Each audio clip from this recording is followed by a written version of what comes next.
salahna ieu mayit teh genep. Nah, 1/2 tina ayeuna genep.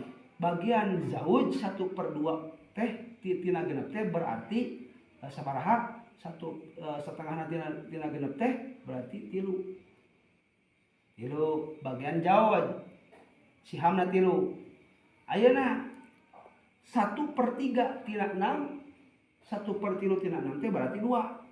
Nah, berarti sihamna inung 2, sihamna salakina mayit eta 3. Genep dari masobah. Genep dicanak 3 berarti hasil 3.